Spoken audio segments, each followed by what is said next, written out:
सितंबर 2024 क्या कुछ लेकर के आ रहा है आप लोगों के लिए, आप सबके लिए, यही हम इन वीडियोस में बात कर रहे हैं, सीरीज में बात कर रहे हैं। ये आखिरी वीडियो है इस सीरीज का, यानी कि मंथली सीरीज का। तो इस वीडियो में जाहिर सी बातें बात करेंगे पाइसेस यानी कि मीन राशि वाले लोगों के बारे में। अब मैं आपको याद दिला दूं एक बार फिर से कि अगर आप ये प्रेडिक्शन सुन रहे हैं तो आपकी चंद्र राशि यानी कि आप अपना मून साइन फॉलो कीजिएगा। अब पाइसेंस के लिए सबसे पहले आपका जो चार्ट है वो समझते हैं, क्योंकि कई सारे ट्रांजिट्स ऐसे हैं जो इस पूरे महीने में हो रहे हैं। सबसे पहले तो शनि जो है आपके 12th में रहेंगे, 12th हाउस में ट्रैवल कर रहे हैं, शनि वक्री है। आपके लिए लग्न में राहु बैठे हैं। इसके अलावा शुक्र और केतु का कॉम्बिनेशन या कंजंक्ट आपके सप्तम भाव में है। सूर्य बुध का कंजंक्ट आपके छठे भाव में है। अब बुध जो है वो जाएंगे सूर्य के साथ 4 तारीख को। तो ये सूर्य इनिशियली महीने के शुरुआत में रहेंगे पंचम भाव में, 4 तारीख को चले जाएंगे सूर्य के साथ छठे भाव में। मंगल जो है आपके लिए ये रहेंगे 4th हाउस में, और जो गुरु हैं वो रहेंगे आपके लिए पराक्रम भाव यानी कि 3rd हाउस में।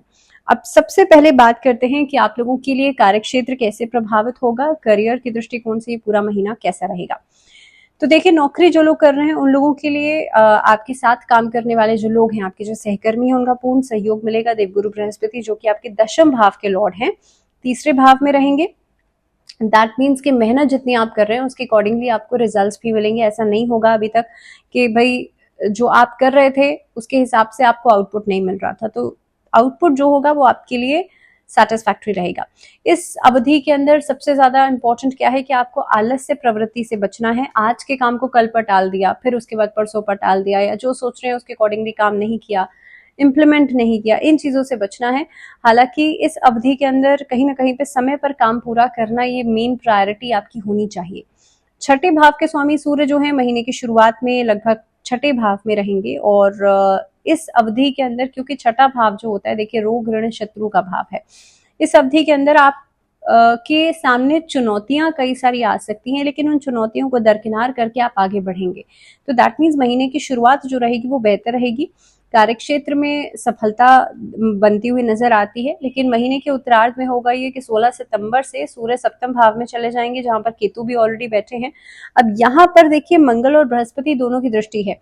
नौकरी में इस अवधि के अंदर इंक्रीमेंट्स हो सकते हैं, एक स्टेप आगे या एक ओहदा आपका बढ़ सकता है, प्रमोशन का योग बनता है। इस अवधि में आपकी दिशा बदलने का एक प्रयास जो है वो हो सकता है। मान लीजिए आप एक डायरेक्शन में काम कर रहे हैं, एक फील्ड में आप काम कर रहे हैं, उस फील्ड को आप अचानक से बदलने के बारे में सोचेंगे, तो ये एक थॉट प्रोसेस जो है वो आपके मन में आ सकता है। व्यापार जो लोग कर रहे हैं उनके सामने लगातार चुनौतियां रहेंगी। सप्तम भाव में शुक्र केतु दोनों बैठे हैं और मंगल बृहस्पति दोनों की दृष्टि रहेगी। इस अवधि में कुछ समस्याओं के बावजूद आपके व्यापार में सफलता मिलेगी। साझेदारी में अच्छे संबंध जो है वो बेहतर होंगे और व्यापार में एक तरह से सफलता का योग भी बनेगा। अब देखिए, सप्तम भाव के जो लॉर्ड हैं बुध महीने की शुरुआत में पंचम भाव में रहेंगे, उसके बाद छठे भाव में चले जाएंगे। तो जब पंचम भाव में थे तो वो आपकी आमदनी को बढ़ा रहे थे, लेकिन जब छठे भाव में जाएंगे तो व्यापार में उन्नति देंगे। Now this will be the time कि आपके विदेशी संपर्कों से आपको लाभ होगा, और 23 सितंबर से जब बुध कन्या राशि में चले जाएंगे तो अगेन आपके सप्तम भाव में आ जाएंगे। तो यहाँ से व्यापार में, कम्युनिकेशन डिपार्टमेंट में, नेटवर्किंग में यहाँ से लाभ आता हुआ दिखाई देगा आप लोगों को। आर्थिक स्थिति की मैं बात कर लूं तो ये महीना आपके लिए महीने की शुरुआत जो है वो उतार चढ़ाव लेकर के जरूर आएगी। बुध जो है पंचम भाव से बैठकर के एकादश भाव को देख रहे थे, पूर्ण दृष्टि से देख रहे थे। यहां से आप देखेंगे व्यापार और अलग अलग स्थितियों में आपको लाभ दिख रहा था, लेकिन बहुत जल्दी ही, यानी कि 4 तारीख को ऑलरेडी चार्ट में मेंशन्ड ही है सूर्य बुध का एक साथ कंजंक्ट, तो लगभग 4 तारीख को ही जो बुध हैं वो सूर्य के साथ आ जाएंगे। और इस अवधि में देवगुरु बृहस्पति पूरे महीने तीसरे भाव में बैठकर के आपके एकादश भाव को देख रहे हैं। दैट मीन्स कि आर्थिक उन्नति है, आर्थिक उन्नति इस महीने में भी होगी। मंगल चौथे भाव में बैठकर के पारिवारिक धन से कोई नई संपत्ति अर्जित आपसे करवा सकते हैं। दैट मीन्स कोई फैमिली में प्रॉपर्टी खरीदी जा सकती है, या प्रॉपर्टी आपके नाम पे कोई कर सकता है। अचल संपत्ति खरीदने का योग तो बन ही रहा है, लेकिन मंगल की दृष्टि आपके सप्तम और एकादश भाव पर होने की वजह से व्यावसायिक सफलता भी नजर आती हो सकता है। पार्टनरशिप में कोई काम कर रहे हैं, वहां से कोई प्रॉपर्टी खरीद ले, या वहां से कोई भूमि भवन में आप लोग निवेश कर दें, प्रॉपर्टी का कोई नया काम शुरू कर दें। लेकिन महीने की शुरुआत में सूर्य जो है छठे भाव से द्वादश भाव को भी देख रहे हैं, पूर्ण दृष्टि डाल रहे हैं। तो दैट मीन्स के सरकारी कार्यों के ऊपर खर्चा हो सकता है। मान लीजिए आप कोई काम कर रहे हैं, वहां पे सरकारी डिपार्टमेंट में कुछ पैसा देना पड़ सकता है। इस तरह की जो डीलिंग्स है वो नजर आती है। नेक्स्ट इज, अगर मैं बात करूं शनि की, तो शनि की वक्री दृष्टि जो है, शनि जो है वक्री होकर के द्वादश भाव में बैठे हैं, लगातार खर्चों को बढ़ाएंगे और कहीं ना कहीं पे आपके सामने अगर आपका कोई काम बनता हुआ है, आपके आलस्य की वजह से, नेग्लिजेंस की वजह से काम बिगड़ सकता है। सूर्य और बुध की पोजीशंस अगर मैं देख रही हूँ तो सूर्य भी छठे भाव से निकल के सप्तम भाव में आएंगे और खर्चों में नियंत्रण जो है ये आपके लिए बैलेंस होता हुआ नजर आएगा। दैट मीन जब सूर्य ट्रांजिट करेंगे तो आपके लिए बैलेंस बनेगा। राहु आपकी राशि में बैठ करके अब यहाँ से एक अव्यवस्थिता भी नजर आती है, क्योंकि राहु जब लग्न में होते हैं तो आपके पूरे बॉडी पे, आपके माइंड पे कंट्रोल करते हैं, तो ये यहाँ से चीजें अव्यवस्थित हो सकती हैं। तो आपके लिए बहुत इंपॉर्टेंट है, स्थिति को संभालना चाहते हैं तो आप खुद को संभालिए, अपने आप को बैलेंस कीजिए। उसके लिए शिव के मंत्रों का जाप करना, भगवान शिव की चालीसा का जाप करना, पाठ करना आपके लिए बहुत अच्छा रहेगा। चलिए बात करते हैं स्वास्थ्य के दृष्टिकोण से। और इस महीने के अंदर बहुत ज्यादा चीजें बेहतर मैं नहीं कहूंगी या बहुत खराब भी नहीं कहूंगी, क्योंकि आपकी राशि स्वामी तीसरे भाव में बैठे हैं, जो कि ज्यादा अनुकूल और कहीं ना कहीं पे एक तरीके से कहा जाए तो मिक्स्ड रिजल्ट्स आपको देंगे इस अवधि के अंदर। पूरे महीने देखिए राहु तो बैठे ही हैं आपके लग्न में, और जब राहु लग्न में होते हैं तो स्वास्थ्य के प्रति लापरवाही नजर आती है, जिसकी वजह से कॉन्टिन्यूटी में इश्यूज जो है वो आ सकते हैं।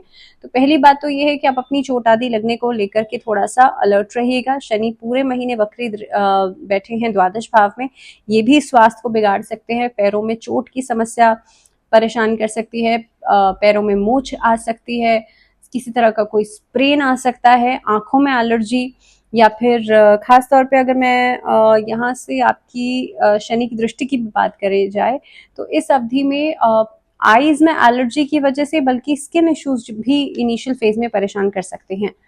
अब बात करते हैं रिलेशनशिप्स के लिहाज से। तो देखिए महीने की शुरुआत में बुध जो है आपके पंचम भाव में बैठेंगे, उसके बाद 4 तारीख को ही छठे भाव में चले जाएंगे। तो ये 4 दिन ऐसे हो सकते हैं कि आप किसी से कम्युनिकेट करें अपने लव अफेयर को, यानी कि आप किसी से कुछ कहना चाहते हैं। सो ड्यूरिंग दोज 4 डेज ये चांसेस बनते हैं।